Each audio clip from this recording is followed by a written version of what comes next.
Hello folks. In this video, we are going to focus on visual aids and graphs to help you better understand sets and events. Take events A and B, for example.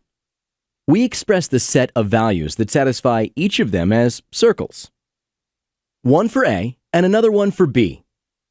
Any element that is part of either set will be represented by a point in the appropriate circle. Since we can have additional events, the more events we have, the more circles we draw. Let's only focus on A and B for now. The two circles can either not touch at all, intersect, or one can completely overlap the other. We are going to explore each of these scenarios in more detail right now. If the two circles never touch, then the two events can never happen simultaneously. Essentially, event A occurring guarantees that event B is not occurring, and vice versa. Continuing with another card example, getting a diamond and getting a heart would be such a situation. If we get a heart, we can't get a diamond. And if we get a diamond, we can't get a heart, since each card has exactly one suit. That's the easiest scenario, and is the one we assumed so far in the course.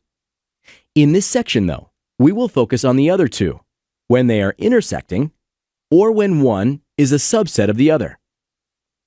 Now, if these circles intersect, it means that the two events can occur at the same time. Imagine we draw a card from a standard deck of playing cards. Event A is drawing a diamond, and event B is drawing a queen. The area where they intersect will be represented solely by the queen of diamonds. The remaining area of A will represent all other diamonds, whereas the area of B outside of that will represent all other queens.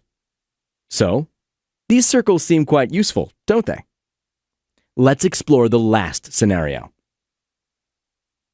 The third case happens if one circle completely overlaps another. That means that one event can only ever occur if the other one does as well. For instance, event A could be drawing a red card, and event B could be drawing a diamond. The circle of B is completely contained inside A, so we can only ever get a diamond if we get a red card. Notice that if the card we drew is black, it cannot be a diamond. Thus, if event A does not occur, then neither does event B. However, because we can draw a heart, it is possible to get a red card that isn't a diamond.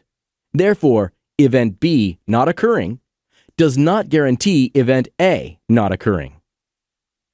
In short, if an outcome is not part of a set, it cannot be part of any of its subsets. However, an outcome not being part of some subset does not exclude it from the entirety of the greater set. Okay, that pretty much summarizes the relationships that the sets of two events can have. Of course, we can have 3, 4, or as many events as we want, and the relationships between each two will always be represented by one of the three ways we just went over.